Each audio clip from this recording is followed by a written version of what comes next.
Hello, welcome back to the PFCA YouTube channel.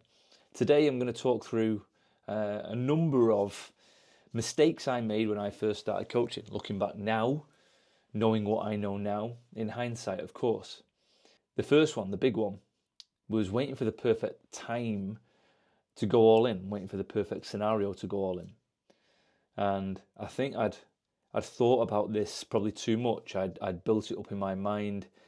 I tried really to get myself to the point where I wasn't gonna experience any dip in lifestyle. That this change was almost going to be like this seamless transition between one career to the next. And of course, as I know now, that was a pipe dream. So maybe this is something that either some of you can relate to, having done it and done similar to me, and shifted careers at some point in your life, or if you're watching this and you're thinking how you might transition careers, this might be useful for you also.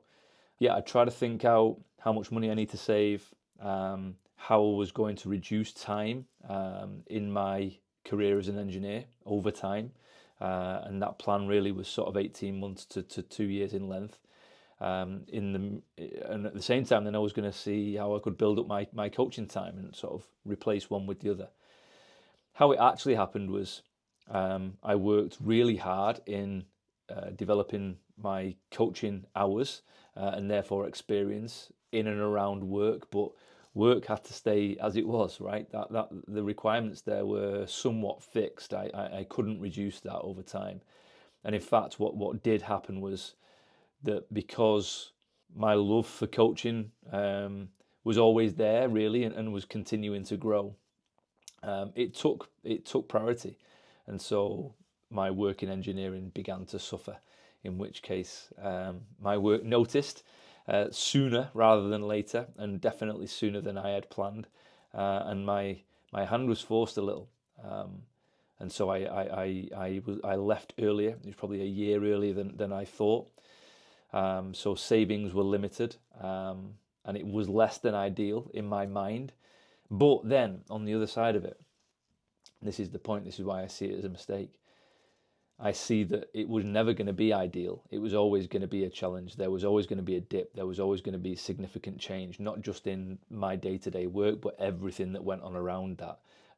Me and who I was as a person, the hours that I worked, the things that I could do outside of work, money, of course, relationships, and so on and so forth. The whole thing changed, and it was, I don't think I could have avoided that. And I think if I would have known that going into it, I wouldn't have waited for so long. I wouldn't have waited for this ideal time, because I now know that just doesn't exist. It just doesn't exist. So yeah, whilst I see it as a regret now, my regret is not doing it sooner, because I look back now, I was more than ready to do it sooner.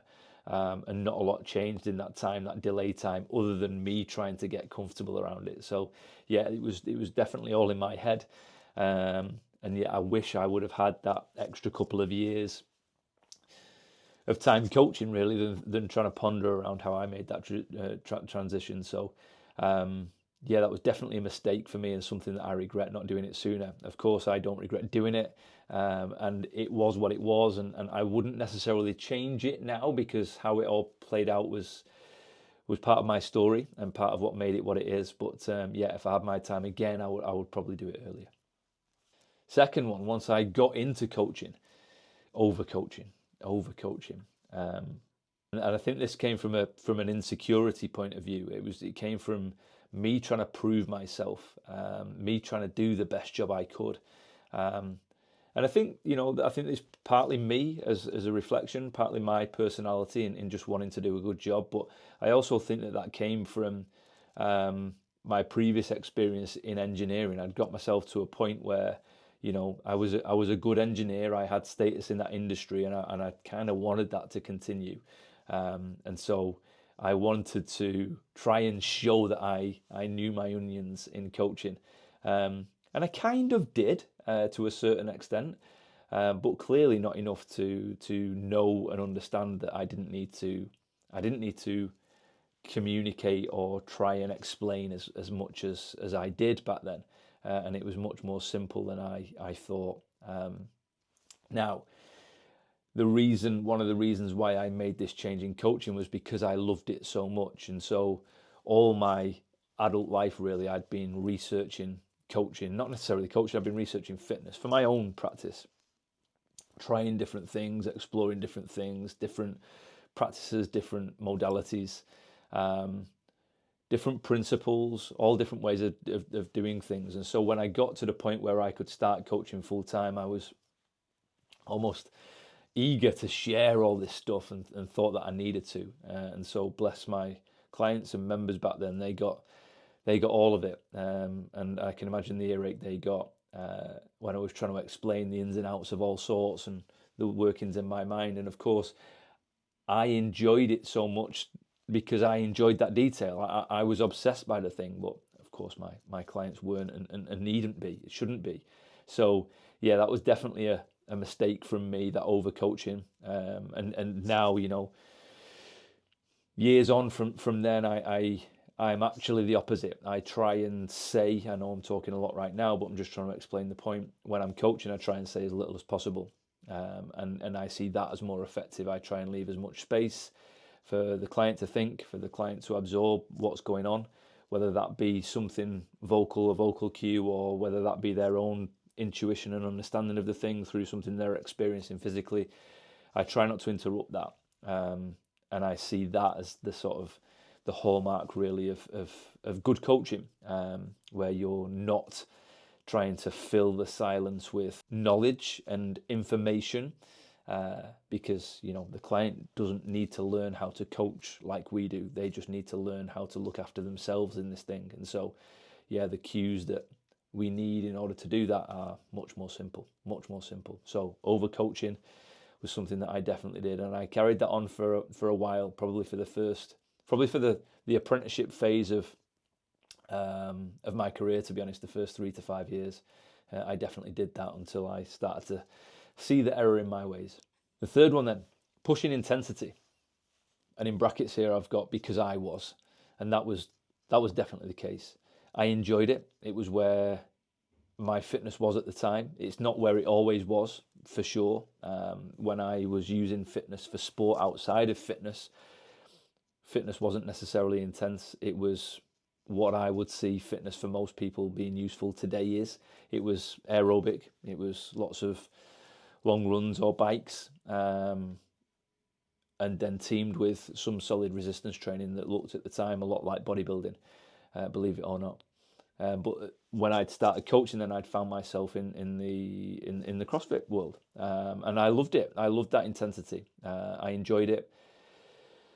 It brought me an awful lot. It developed an awful lot within me, something that I'd never sort of experienced before or explored before. And so a lot of benefits came from it from me, but I now recognize that was because I had a wealth of experience in fitness by this point myself, through childhood, adolescence into adulthood, playing sport at all different levels, and then my interest in fitness was an advanced exerciser. I was in that advanced camp, so I had a solid aerobic base, I had good strength, and so I was ready for that intensity, where it came, and that's why I benefited from it so much. But yeah, I pushed that onto I didn't recognize that at the time, that was why that was the case. And so I pushed that onto my clients and members, thinking that they would get the same, and indeed needed the same. And as I can see now, and as I mentioned here, this is the one that makes me cringe the most, because that definitely wasn't the case. And it's still not the case today, when, there's a lot of younger coaches, and I see myself in them, pushing the intensity because they can, and they can handle it, and they can recover from it. But we have to think, where is this going? And I can speak from experience now. I still pay the price for that intensity, for that exploration into playing with those intensities. And when I say exploration, I didn't explore too much other than it always being up there, and it was for a long period of time. And yeah, I recognise the price for that now myself. And so for others out there who have, a stressful life in its own right, they don't necessarily need that. In fact, they don't need that intensity. They can explore intensity for sure, but it doesn't need to be high intensity mainly. And so, yeah, when I look back now as to what I was pushing to people who have stressful jobs, stressful families, a lot of stuff that's happening outside of the gym, and I was making it all about the gym, it was the wrong thing for me to do, despite my good intentions at the time. So, yeah, that was a definite mistake, and I'd be more open-minded with that now if I had my time again, for sure. The last one then to think about, for everybody really, because I think a lot of people do this, I put all my eggs in one basket, and that was in a particular methodology, and it was CrossFit at the time. Now, this isn't me suggesting that CrossFit is a bad thing. It's not that. It's just that I became blinkered that was the only way, and so everybody that came to me got a version of it, and a progression within it. So my assumption here was that I would use that methodology to progress my clients, and so it was progressing them into muscle endurance for dynamic contractions of gymnastics and barbell movements and what have you, despite what they wanted. And so when I heard their goals and listened to them, I was listening only to translate it into my language, which was definitely the wrong thing to do, whereas it should have been the other way around. I should have been translating my thoughts into their language.